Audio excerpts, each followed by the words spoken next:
여러분 안녕하세요. 우리가 매일 쓰는 전기 있잖아요. 이 전기 가격 대체 어떻게 정해지는 걸까요? 오늘은 바로 그 이야기, 한국 전력 시장을 움직이는 보이지 않는 힘의 균형, 그리고 그 속에서 벌어지는 아주 큰 변화에 대해 한번 제대로 파헤쳐 보겠습니다. 자, 이걸로 한번 시작해 볼게요. 요즘 국제 가스 가격이 떨어지고 있다는 소식 들어보셨죠? 그리고 정부에 새로운 부처가 하나 생겼어요. 이 둘 전혀 상관없어 보이는데 과연 무슨 공통점이 있을까요? 이게 바로 오늘 우리가 풀어야 할 핵심 퍼즐입니다. 정답은 생각보다 간단해요. 바로 이 두 가지가 한국의 전기 가격을 꽉 쥐고 있다는 겁니다. 네, 우리가 매달 내는 바로 그 전기요금이요. 그러니까 세계 시장의 흐름과 정부의 정책, 이 둘이 만나서 전기 가격의 향방을 결정하는 거죠. 그런데 말이죠. 바로 지금 그 가격이 눈에 띄게 떨어지고 있어요. 이게 어떤 사람들한테는 정말 좋은 소식이겠지만 또 다른 누군가에게는 이게 위기의 신호일 수도 있거든요. 자, 지금부터 본격적으로 그 속사정을 한번 들여다보겠습니다. 자, 우리나라 전기 가격을 이해하려면요, 시야를 좀 넓혀야 합니다. 먼저 세계 시장부터 봐야 돼요. 왜냐하면 모든 변화의 시작점이 바로 여기, 글로벌 에너지 시장이거든요. 이 표를 보시면 진짜 흥미로운 점이 하나 있어요. 이제 곧 겨울이잖아요? 그럼 난방 수요가 늘어서 에너지 가격이 오르는 게 보통인데 발전의 핵심 연료인 아시아 LNG 현물 가격은 오히려 2.6%가 떨어졌습니다. 이상하죠? 바로 이 작은 숫자가 우리나라 시장에는 어마어마한 파장을 일으킵니다. 자, 그럼 이 국제 시장의 파도가 우리나라에는 구체적으로 어떻게 밀려오는지 그 직접적인 영향을 한번 살펴보겠습니다. 여기서 꼭 알아야 할 키워드가 하나 나옵니다. 바로 S&P, 우리 말로는 개통 환계 가격인데요. 말이 좀 어렵죠.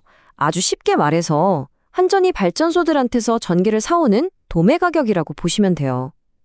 4시간 전기를 공급해야 하는데 그때 가동되는 발전소들 중에 가장 비싼 발전기의 발전 원가, 바로 그게 S&P가 되는 거거든요.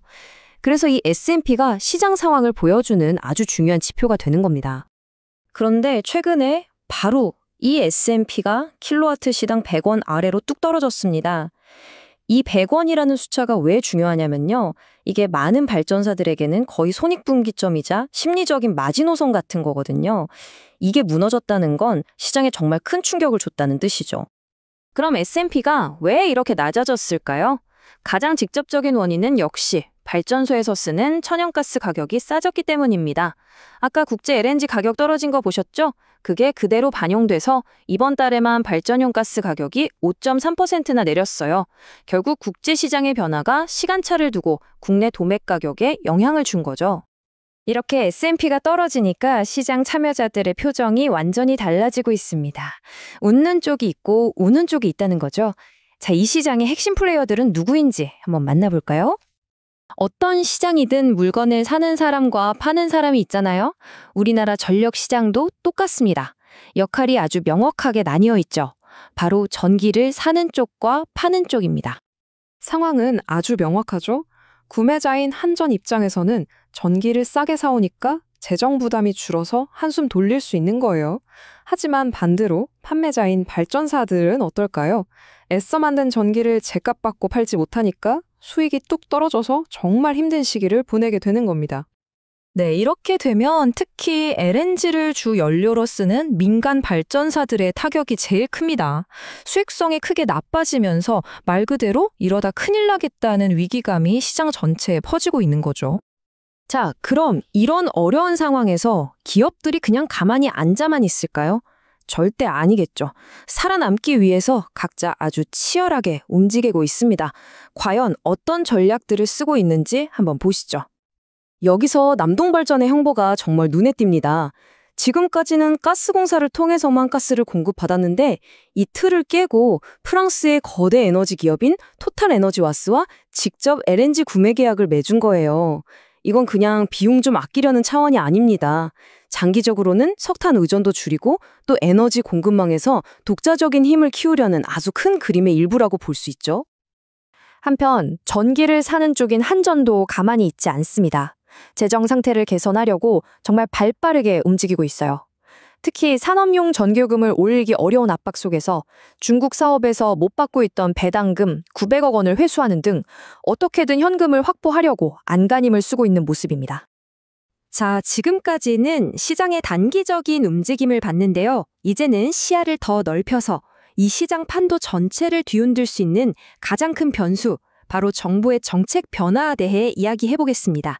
지금 정부 조직에 아주 큰 변화가 생겼습니다. 우리나라의 에너지 정책을 다루는 방식 자체가 뿌리부터 바뀌는 말 그대로 거대한 지각 변동이 일어나고 있어요. 그 변화의 핵심에는 바로 기후에너지환경부라는 새로운 부처의 등장이 있습니다. 기존의 산업통상자원부가 가지고 있던 에너지 정책 관련 핵심 기능 대부분을 이쪽으로 넘겨받은 건데요.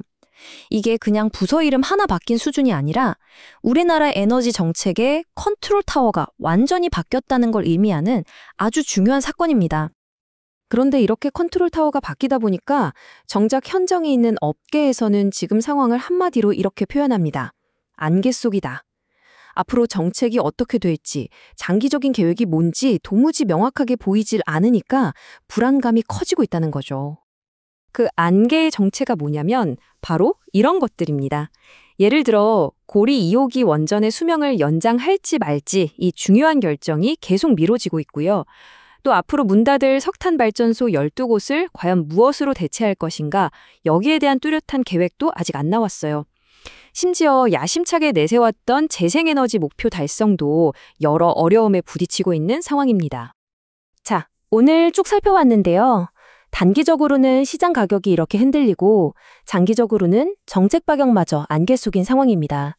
그래서 마지막으로 이 질문을 한번 던져보고 싶습니다.